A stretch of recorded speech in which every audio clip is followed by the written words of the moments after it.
Hello guys, good morning. This is Mike Raj here, and now I am going to get discuss about the Kirchhoff's law. Okay, so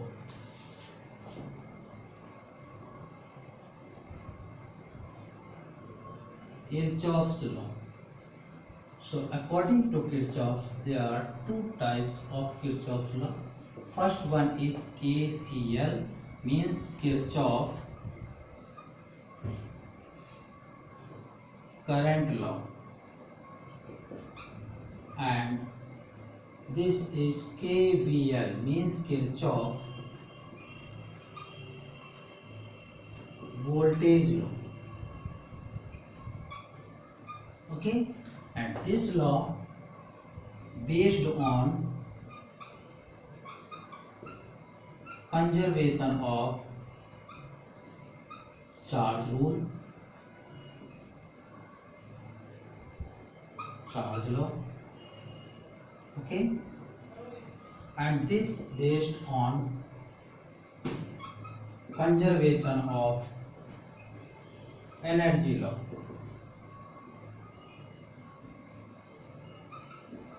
Okay, so now we are going to discuss about this, and this KCL is also known as, it called junction law, and this law is also called mesh law or loop law or mesh law. Okay, so first of all we will discuss about the KCL. So what is Kirchhoff current law? So according to Kirchhoff,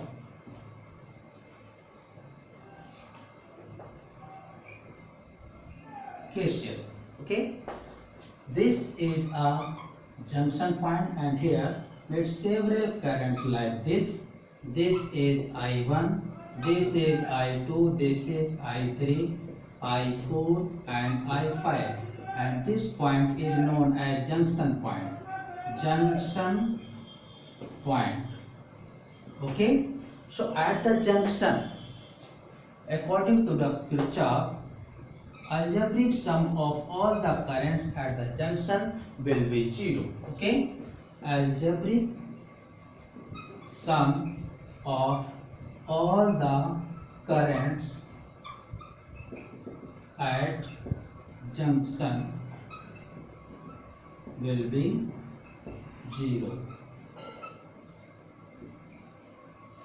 This, okay, so algebraic sum means if the current whatever we entered, that be positive, and the current whatever we emit, that be negative. Let me consider according to this. So this current I1 positive, I2 negative, I3 negative, I4 positive and I5 positive, that is equals to 0.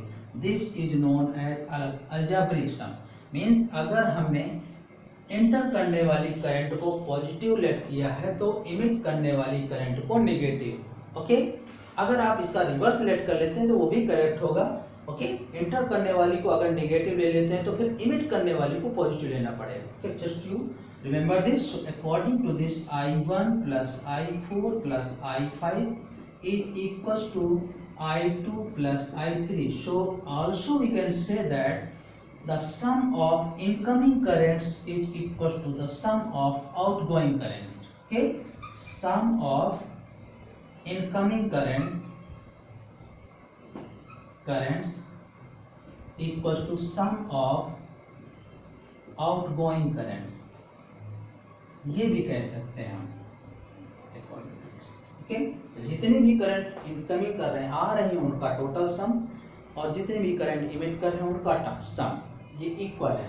So we can say that according to the Kirchhoff KCL rule, algebraic sum of all the currents at any junction point will be 0, and this is the algebraic sum. According to this we can also say that the sum of incoming currents will be equal to the sum of outgoing currents. So this is the KCL, and it based on the conservation of charge rule. Okay, and this is also known as the junction law. Okay, now we will discuss about the KVL. So KVL, Kirchhoff voltage law. So according to this, in any closed loop or any closed mesh, the algebraic sum of the EMF will be equals to the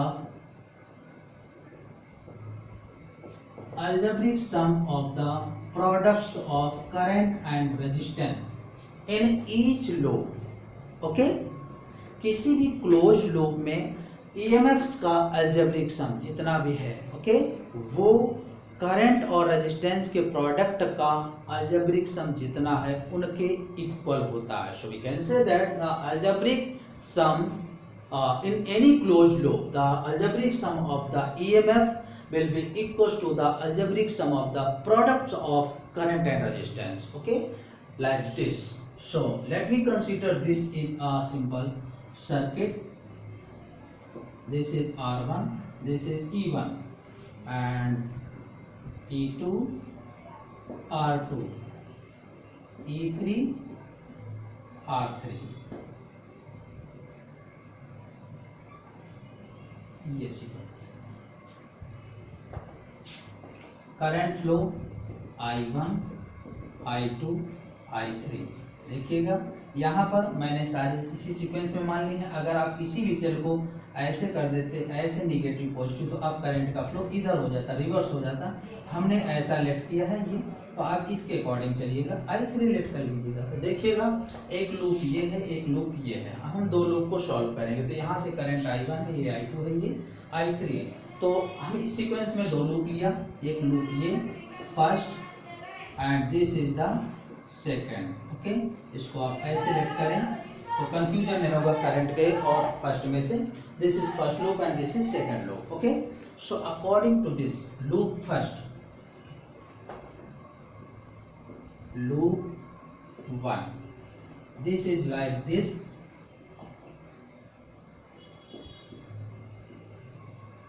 R1, E1, E2, R2. This is I1, this is I2.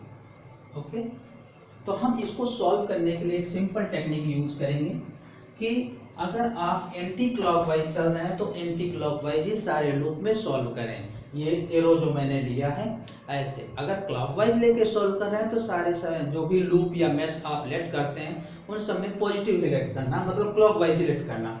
तो हमने ऐसे late कर लिया, ये arrow बनाया और ये arrow लगा दिया. जो इस एरो को फॉलो करेगी करंट, उसमें टर्मिनल वोल्टेज मींस I और R का प्रोडक्ट पॉजिटिव रहेगा, और जो इसको फॉलो नहीं करेगा वो negative. In the same sense EMF भी में भी ऐसे लेंगे. जो सेल इस एरो को फॉलो कर रहा होगा करंट के डायरेक्शन के अकॉर्डिंग तो वो लेंगे. तो देखिएगा पॉजिटिव, और जो नहीं फॉलो कर रहा होगा वो निगेटिव. तो अकॉर्डिंग टू दिस ये एरो और ये करंट सिमिलर है, तो I1 इंटू R1 पॉजिटिव रहेगा.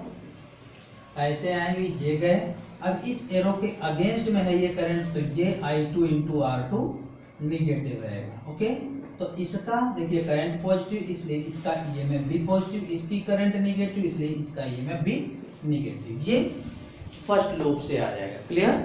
सबसे पहले हम बाहर एक ऐसे क्लॉकवाइज या anti clockwise as you let, हमने एंटी क्लॉकवाइज लेट किया है तो सभी लूप में ऐसे ही लेट करेंगे. तो मैंने इस तरह से एक बाहर एरो का पूरा कंप्लीट कर लिया इस सर्किट के अकॉर्डिंग. जो इस एरो को फॉलो करेगा उसकी करंट पॉजिटिव तो उसका EMF भी पॉजिटिव. जो इस करंट को अपोज कर रहा होगा, अपोजिट होगा, उसकी करंट निगेटिव तो उसका EMF भी निगेटिव. अब रूल ये है, तो देखिएगा I1 क्या होगी, इसको फॉलो कर रही है पॉजिटिव, तो I1 R1 प्रोडक्ट. दूसरा I2 इसके अपोजिट है तो माइनस I2 R2, तो इसका EMF पॉजिटिव हो जाएगा और इसका EMF निगेटिव होगा. EMF के ही इक्वल है. ये फर्स्ट सेल आएगा. ओके, अब हम सेकंड लूप में देखिएगा थोड़ा सा चेंज सेकंड लूप में ही होगा. ऐसा इसलिए क्योंकि देखिएगा यहाँ से करंट I1 आई और यहाँ से I2 आई, तो यहाँ पर कितनी और आ जाएगी, I1 plus I2 current extra आएगी. इसमें I1 प्लस I2। लेकिन ध्यान रखिएगा इस सेल का जो ईएमएफ है वो इसकी करंट पे डिपेंड कर रहा है, साइन इसका। ये सेल्फ की करंट थी, ये करंट तो इनके थ्रू आई है। तो देखिएगा अब ये लूप इतना बचा, ये ऐसे, तो इसमें भी हमने बाहर एक ऐसे एरो लगा करके ये सर्किट बना लिया। जो इस एरो को फॉलो करेंगे वो पॉजिटिव और जो नहीं करेंगे वो नेगेटिव। तो देखिएगा ये फॉलो कर रहा है, तो क्या बना, ये I2 R2 पॉजिटिव। ओके, ये करंट जो है इस रजिस्टर में जो आ रही है I1 प्लस I2, ये तो इसको फॉलो कर रही है, plus I1 plus I2 into R3।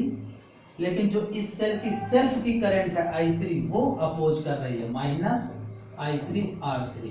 खुद के जो इस सेल की सेल्फ करंट थी वो अपोजिट है, नेगेटिव, इसलिए इसका ईएमएफ भी नेगेटिव रहेगा। और ये इसको फॉलो कर रही थी इसलिए ये पॉजिटिव रहेगा। तो ये आएगी सेकेंड इक्वेशन। अब हम इनको सॉल्व करके करंट एंड वोल्टेज की वैल्यू निकाल सकते हैं। Clear? So according to this let we discuss for some examples which related to this, like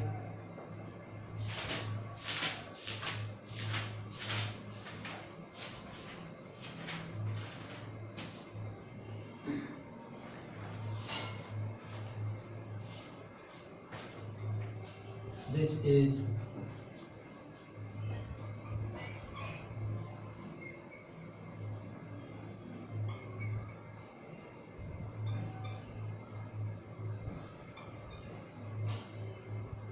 related to the KVL and KCL, means Kirchhoff's rule. These values of the resistors are 100 ohm, 10 ohm, 60 ohm, 5 ohm, 15 ohm, and this is 10 volt. Okay. So according to this, first of all we will branching the current. This is I current and it is split into two parts. This is I1 and this is I2. Okay. And अब देखिएगा यहाँ से ये current ऐसे जाएगी और दो part में ब्रेक होगी, ऐसे और ऐसे। तो यहाँ पर अगर करंट I1 डैश आ गई तो यहाँ कितनी बची, अगर ये 10 एम्पियर थी, 10 दो पार्ट में डिवाइड हुई, यहाँ 2 एम्पियर आ गए तो बची कितनी, 10 minus 2, it means I1 minus I1 dash. Okay, अब अगर यहाँ की करंट इधर को एंटर कर रही है तो यहाँ की करंट सीधे निकल जाएगी। अगर इधर से ये करंट इधर को एंटर की हुई होती तो ये करंट सीधे निकल जाती। ध्यान रखिएगा इस बात को, दोनों ही करंट अगर एक दूसरे की तरफ आ जाएंगे तो सर्किट शॉर्ट हो जाएगा। ओके, सो I2 यहाँ से ये आई और यहाँ से आ रही है I1 डैश, तो इसमें हो जाएगी I2 प्लस I1 डैश, और यहाँ से ये करंट इतनी और ये इतनी, मतलब यहाँ पर I1 minus I1 dash plus I2 plus I1 dash. Okay, तो देखिएगा अगर आपका ये कॉम्बिनेशन सही है तो जितनी करंट इंटर की थी उतनी ही करंट इमिट कर जाएगी। यहाँ पर ये करंट आई है I1 प्लस I2 और कितनी इंटर किया था, I equal to I1 plus I2, इतनी ही करंट इंटर की थी और इतनी ही इमिट कर गई। मीन्स फर्स्ट लॉ जो है वो प्रूफ हो गया, KCL। तो अब ये सिंपली हम इसको लूप सिस्टम से सॉल्व कर सकते हैं। तो देखिएगा यहाँ पर हम 3 लूप लेंगे, एक लूप ये आया 1, एक लूप ये आया 2 और एक ये आएगा 3। हमने तीनों को क्लॉकवाइज ले लिया, पिछले एग्जांपल में हमने एंटी क्लॉकवाइज लिया था, अब इस बार सारे हमने क्लॉकवाइज लेके सॉल्व करा है। तो चेक करते हैं, देखिएगा फर्स्ट लूप 1 ये है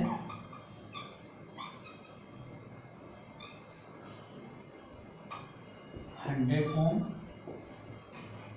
15 ओम एंड 60 ओम। ये है I1, ये है I2 और ये है I1 डैश। जिसका सीक्वेंस हमने ऐसे लेट कर लिया, ये करंट और ये, जो इस एरो को फॉलो करेगा वो करंट पॉजिटिव, ओके, उसका EMF पॉजिटिव। तो देखिएगा ये इसको फॉलो कर रही है, तो 100I1 ये इसको फॉलो कर रहा है, प्लस इधर को आ रही थी 15I1 डैश, और ये अपोजिट है -60I2 इक्वल टू 0। इस क्लोज लूप में कोई भी सेल या कोई भी बैटरी ऐसा कुछ नहीं लगा, इसलिए नेट EMF कितना है 0। ओके, आप 5 कॉमन भी ले सकते हैं, तो 5 अगर कॉमन ले लेंगे तो 20I1 plus 3I1 dash minus 12I2 equal to 0, और 0 से 5 कैंसिल आउट हो जाएगा। It means 20I1 plus 3I1 dash minus 12I2 equal to 0। ये फर्स्ट इक्वेशन आ गई। Okay, 20I1 plus 3I1 dash minus 12I2 equal to 0। Okay, अब हम next loop use करते हैं, इधर वाला ही।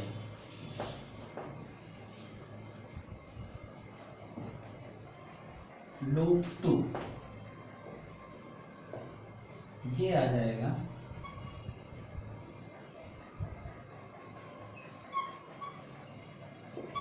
I1 डैश 15 ओम, I1 माइनस I1 डैश, और ये है 10 ओम, और ये है I2 प्लस I1 डैश, और यहाँ है 5 ओम। हम फिर वही सीक्वेंस सेलेक्ट करेंगे,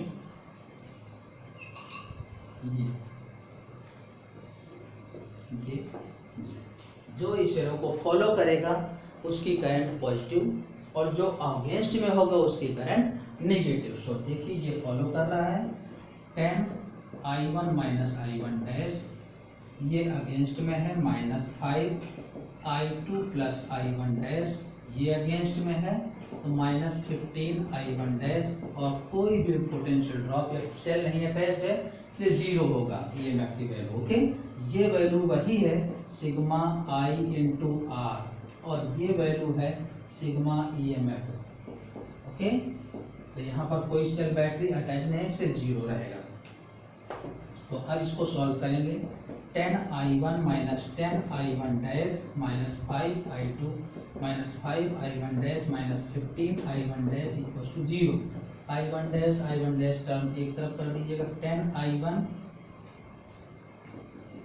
minus 5I2 minus 30I1 dash equal to 0। आप इसमें भी 5 कॉमन ले सकते हैं, 2I1 minus I2 minus 6I1 dash equal to 0। ये रिलेशन आ जाएगा, ये सेकेंड इक्वेशन हो जाएगी। First thing 2I1 minus I2 minus 6I1 dash equal to 0, ये सेकेंड इक्वेशन हो जाएगा। अब हम लास्ट यानी थर्ड लूप सॉल्व करेंगे, और फाइनली जो इक्वेशन आएंगे उनको सॉल्व कर सकते हैं। देखिएगा थर्ड लूप है इस तरीके से,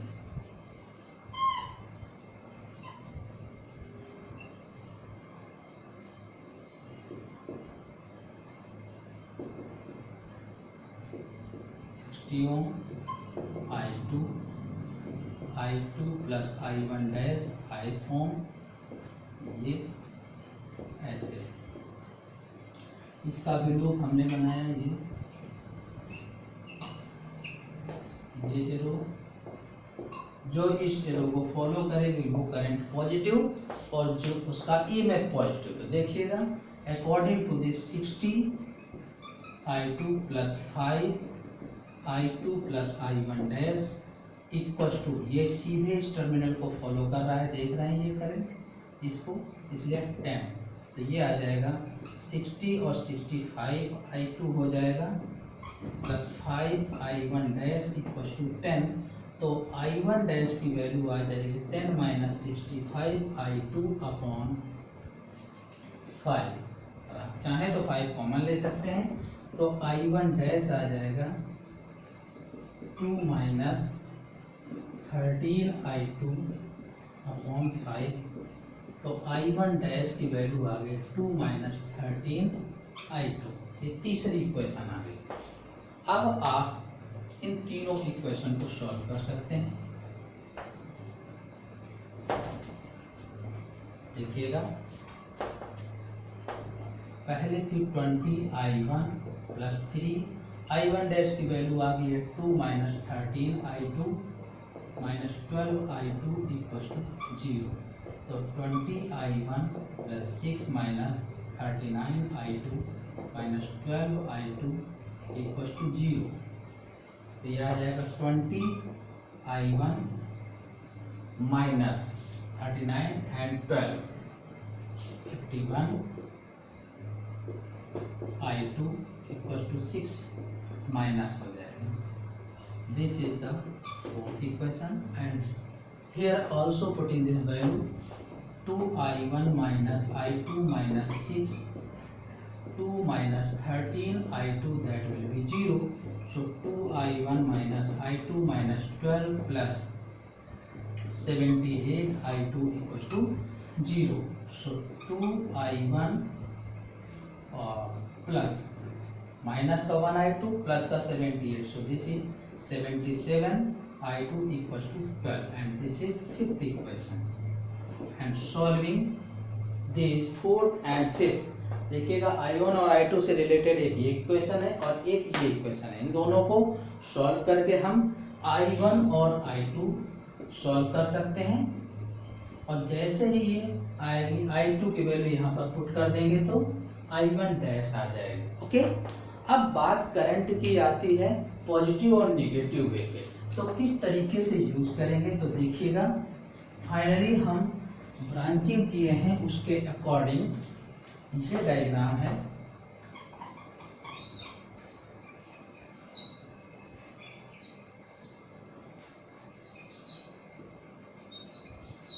इसकी नेमिंग कर सकते हैं ABCD और इसमें हमने I1 करंट, इसमें I2 करंट, इसमें I1 डैश है, इसमें I1 माइनस I1 डैश है और यहाँ पर I2 प्लस I1 डैश है। ओके, तो इसके अकॉर्डिंग अगर AB के लिए करंट पूछा जाए तो क्या होगा I1, अगर BA के लिए पूछा जाता तो ये फिर उल्टा हो जाती तो माइनस I1 होती। ओके, सो इस तरीके से जैसे BD ब्रांच के लिए करंट क्या हो जाएगी I1 डैश, DB ब्रांच के लिए करंट क्या हो जाएगी इसका रिवर्स माइनस I1 डैश।